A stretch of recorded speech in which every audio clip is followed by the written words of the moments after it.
0.5 ml, 1 ml, 2.5, 1.5. Ito ay in unit. Basta no kastoy in unit. Ito yung insulin. So, 5 units, 10 units, 15, 20. Merong 7 units. Depende kay Doc. Okay, so yan. So, i-ready mo na lahat. Ito naman si naka 3cc. Basta na lang. Ready mo na siya. If ever i-open mo, mag-hand sanitize ka muna.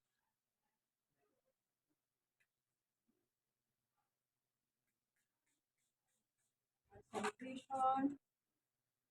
According to WHO. Naka-ready na? Again, to prevent cross-contamination. Coming from infection coming from my hands going to my patient. Ready. Ganyan siya. Dapat i-open. Yan. Open na. So again, dito sa may buwetan mo siya i-open. Ganyan lang siya. And then, okay. So after that, ready na rin. Morning, ma'am. My name is Sheila. I am your caregiver for today. I'll be assisting you in your intramuscular injection, your insulin injection, and intradermal kayo ba? No, ma'am. Ito nag-intradermal ba yun? Intradermal kayo.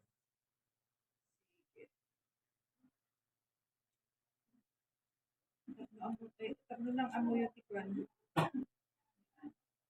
Okay, so po usually kapag intradermal, so first is, mag-aspirate ka. Mag-aspirate ka muna. Be touching various parts of your body, ma'am. Would that be okay kapag nag-yes siya? Get consent? Okay. So let me just prepare necessary equipments, making sure there is no hair. And then, yan. Kunyari, ito yung antibiotic. Ang sabi ni Doc is 0.5. 0.5 ang i-aspirate mo. High level, making sure walang hair. If ever, ayun, alisin mo lang siya. Then, kapag 0.5 na,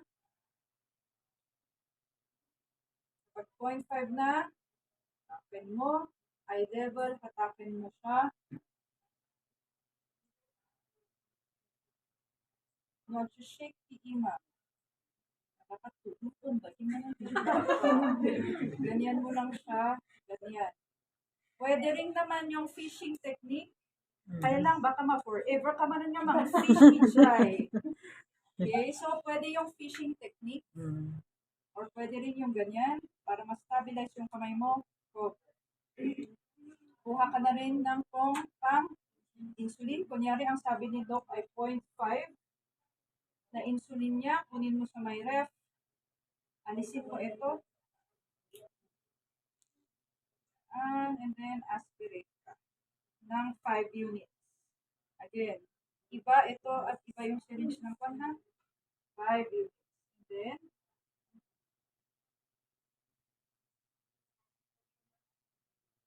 then, fix mo lang 5 units. And if ever mag-intradermal ka, alisin mo ulit yung hair. Buka ka naman. If ever kasi kinabati control lang manan. Basta manan. Control lang manan. Aspirate ka. Usually, 0.1 lang. 0.1. Yan. O, nakita yung joy size tili doon? Again, pakasta manan. Diretso. Okay, ma'am. Let's start now with your IM. Start now with your IM. So, yan. Kunin mo na ito. Ito ay nakasiksik na dyan. Tatlo nga nakatulog dito. Kapay lang mga alaan. Let's start now with your intramuscular. Again, adati pagtudukan nyo dito. Yan.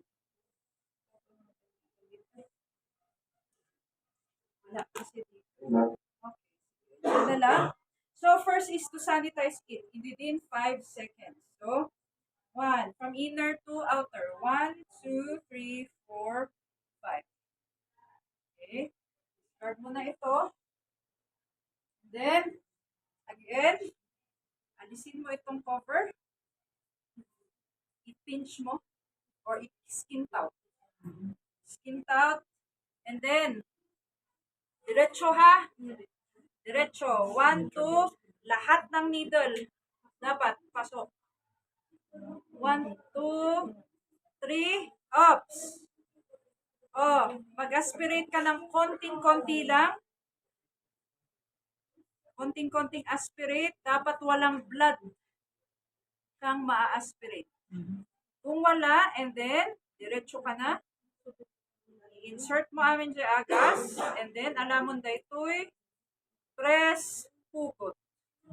And press mo ng konti. Kung bleeder ang pasyente mo, place it. Mag-place ka ng mycocortin.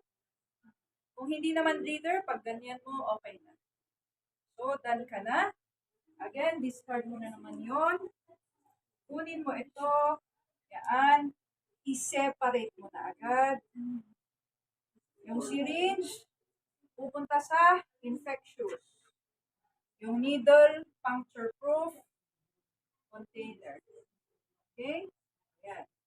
So, we are done now with your IM, ma'am. Let's proceed now to your insulin.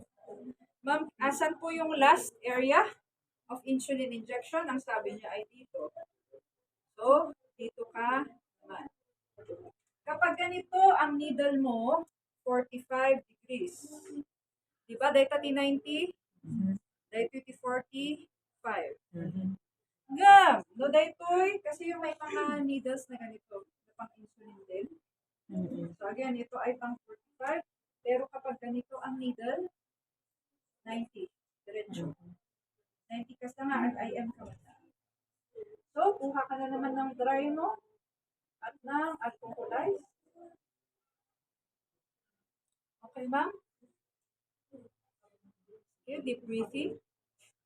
Inhale, exhale. Again, 1, 2, 3, 4, 5 seconds. Discard. Yan. This is 90 degree. Diretso, inhale, exhale. Back. Okay. Mag-aspirate ka pa na naman ng konti. Para sure na hindi ka nakahit ng vein. So, very small lang. The aspiration ko. No, awan ti blood. Idiretso mo dyan agas. Alam data.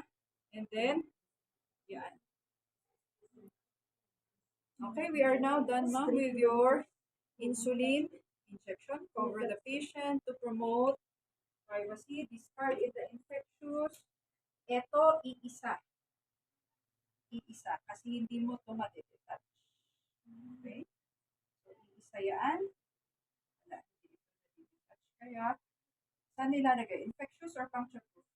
Puncture. Puncture proof. Kasi naka-attach yung needle. Ito naman si intradermal. Yan. Again, buka ko na naman. Let's proceed now to your intradermal injection. Usually is dito, inside. Pwede dyan, pwede dyan. So again, sanitize the area. Start. Ballpen, please.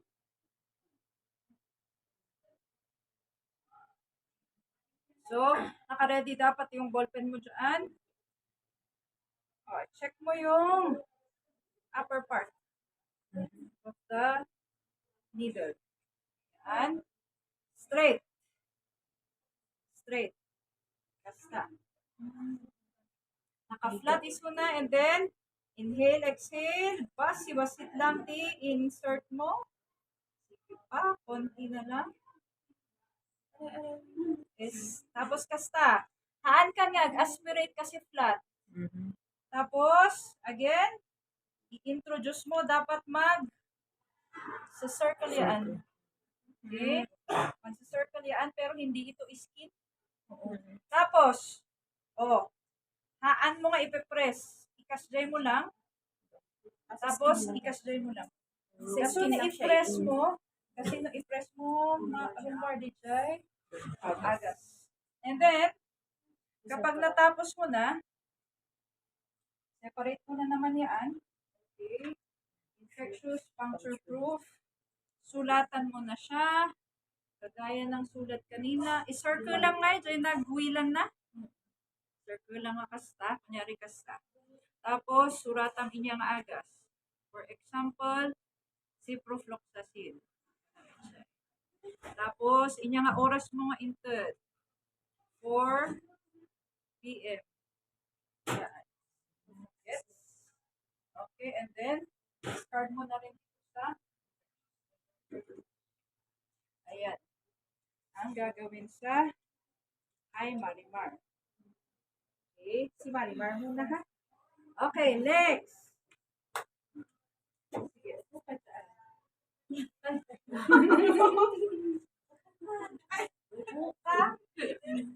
okay, dito naman tayo sa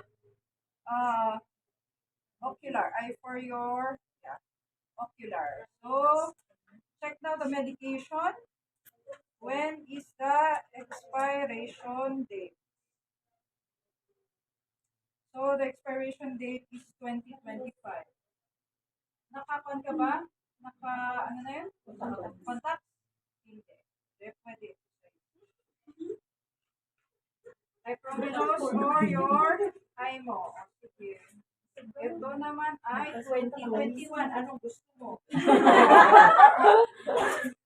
Si 2021 o ito? 2025. Okay. Napaka-edit natin. Good morning, ma'am. My name is Sheila. I am your caregiver for today. I'll be assisting you in your medical administration. Medication for your eyes or eye drops. Just sanitize my hands to prevent cross-contamination. Okay, ma'am? Find it here.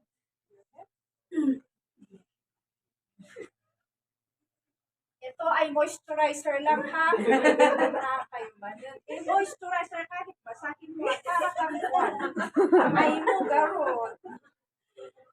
Ay mo, moisturizer. Pwede magbati kayo. Cover, pakasta mo.